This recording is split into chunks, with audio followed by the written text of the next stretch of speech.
ଯଦିଓ ଭଗବଦ୍ ଗୀତାର ବ୍ୟାପକ ପ୍ରକାଶନ ଓ ପଠନ ହୋଇ ଆସୁଅଛି, କିନ୍ତୁ ମୂଳତଃ ଏହା ସଂସ୍କୃତ ମହାକାବ୍ୟ ମହାଭାରତର ଏକ ଆଖ୍ୟାନ। ମହାଭାରତ ବର୍ତ୍ତମାନର କଳିଯୁଗ ପର୍ଯ୍ୟନ୍ତ ସମସ୍ତ ଘଟଣା ବିବରଣୀ ପ୍ରଦାନ କରେ। କଳିଯୁଗର ପ୍ରାରମ୍ଭରେ ଆଜକୁ 5000 ବର୍ଷ ପୂର୍ବେ ପରମ ପୁରୁଷ ଭଗବାନ ଶ୍ରୀକୃଷ୍ଣ ତାଙ୍କର ପ୍ରିୟ ଭକ୍ତ ଓ ସଖା ଅର୍ଜୁନଙ୍କୁ ଭଗବଦ୍ ଗୀତାର ବ୍ୟାଖ୍ୟାନ ପ୍ରଦାନ କରିଥିଲେ। ସେମାନଙ୍କର ଆଲୋଚନା ଯୁଦ୍ଧାରମ୍ଭର ଅବ୍ୟବହିତ ପୂର୍ବରୁ ଘଟିଥିଲା, ଯାହା ମାନବୀୟ ଇତିହାସର ସବୁଠାରୁ ମହାନ ଦାର୍ଶନିକ ତଥା ଧାର୍ମିକ ବାର୍ତ୍ତାସ୍ୱରୂପ ଥିଲା। ଏହା ଧୃତରାଷ୍ଟ୍ରଙ୍କ ଶତପୁତ୍ର ଏବଂ ତାଙ୍କର କନିଷ୍ଠ ପିତା ପାଣ୍ଡୁଙ୍କର ପୁତ୍ର ପାଣ୍ଡବଙ୍କ ମଧ୍ୟରେ ଭାତୃବିବାଦ ସମ୍ବନ୍ଧୀୟ ଥିଲା। ଧୃତରାଷ୍ଟ୍ର ଓ ପାଣ୍ଡୁ ଉଭୟେ କୁରୁବଂଶରେ ଜନ୍ମଗ୍ରହଣ କରିଥିଲେ।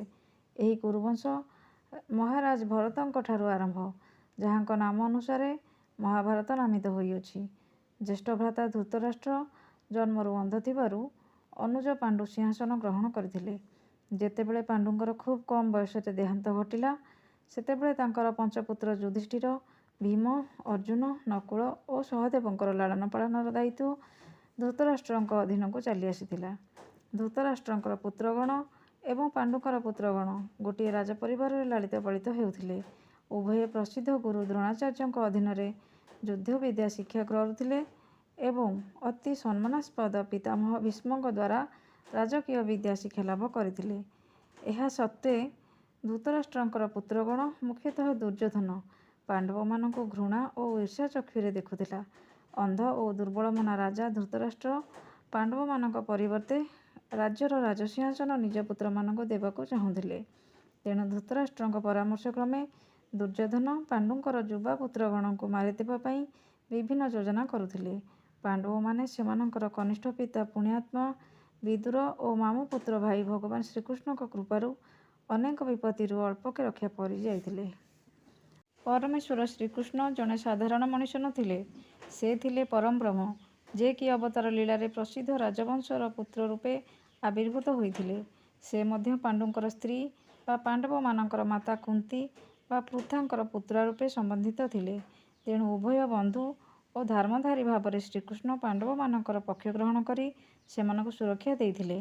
ପରିଶେଷରେ ଚତୁର ଦୁର୍ଯ୍ୟୋଧନ ପାଣ୍ଡବମାନଙ୍କୁ ଦ୍ରୁତ କ୍ରୀଡ଼ା ପାଇଁ ଆହ୍ୱାନ କଲା।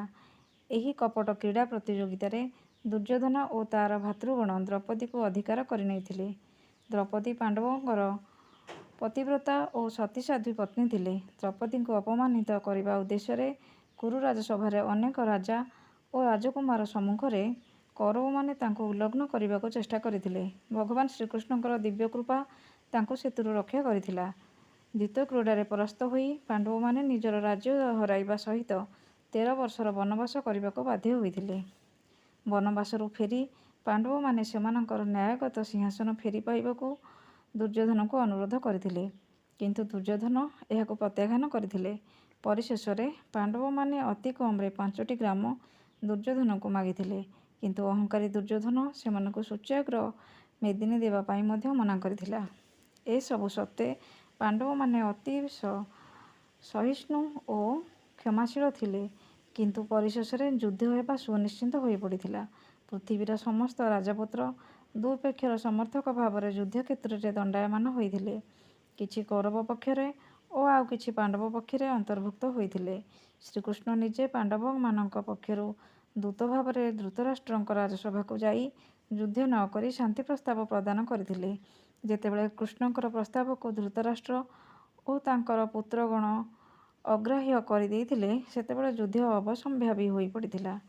ଅତ୍ୟନ୍ତ ଧର୍ମନୀତି ସମ୍ପନ୍ନ ପାଣ୍ଡବମାନେ ଜାଣିପାରିଥିଲେ ଯେ ଶ୍ରୀକୃଷ୍ଣ ପରମ ପୁରୁଷ ଭଗବାନ। ଅପରପକ୍ଷେ ଧୃତରାଷ୍ଟ୍ରଙ୍କର ଅଧାର୍ମିକ ପୁତ୍ରଗଣ ଏହା ଜାଣିପାରି ନଥିଲେ। ଭଗବାନ ଶ୍ରୀକୃଷ୍ଣ ଦୁଇ ପକ୍ଷର ଅନୁରୋଧ ଅନୁସାରେ ଯୁଦ୍ଧରେ ନିଜେ ଅସ୍ତ୍ର ଧାରଣ କରିବେ ନାହିଁ, କିନ୍ତୁ ଯିଏ ଆଗ୍ରହ ପ୍ରକାଶ କରିବ ତା ପକ୍ଷରେ ଅପରିମିତ ଶକ୍ତିର ଅଧିକାରୀ ଯାଦବ ସୈନ୍ୟବାହିନୀ ରହିବେ ଓ ଅପରପକ୍ଷରେ ଭଗବାନ ଶ୍ରୀକୃଷ୍ଣ କେବଳ ଜଣେ ପରାମର୍ଶଦାତା ରୂପେ ରହିବେ। ଏହି ସର୍ତ୍ତ ଅନୁସାରେ ଅସାଧାରଣ ରାଜନୈତିକ ଦୁର୍ଯ୍ୟୋଧନ ଶ୍ରୀକୃଷ୍ଣଙ୍କର ପକ୍ଷ ନ ଚାହିଁ ଶ୍ରୀକୃଷ୍ଣଙ୍କର ସୈନ୍ୟବାହିନୀକୁ ନେଇଥିଲା, କିନ୍ତୁ ପାଣ୍ଡବମାନେ ଏକମାତ୍ର ଶ୍ରୀକୃଷ୍ଣଙ୍କୁ ତାଙ୍କର ସମର୍ଥକ ଭାବରେ ପାଇ ଅତୀବ ଖୁସି ଥିଲେ। ଏହିପରି ଭାବରେ ଶ୍ରୀକୃଷ୍ଣ ଅର୍ଜୁନଙ୍କ ରଥର ସାରଥୀ ହୋଇଥିଲେ। ଦୁଇ ପକ୍ଷର ସେନାବାହିନୀ ଯୁଦ୍ଧ ପାଇଁ ଉଦ୍ୟତ ଥିବା ସମୟରେ ଧୃତରାଷ୍ଟ୍ର ତାଙ୍କର ସଚିବ ସଞ୍ଜୟଙ୍କୁ ଉଦ୍ବିଗ୍ନତାର ସହିତ ଯୁଦ୍ଧର ଘଟଣାବଳୀ ଜାଣିବାକୁ ପଚାରିଥିଲେ ଯେ ସେମାନେ କ'ଣ କଲେ। ଏହି ପରିପ୍ରେକ୍ଷୀରେ ଭଗବଦ୍ ଗୀତାର ଉଦ୍ଭୂତ ହୋଇଥିଲା।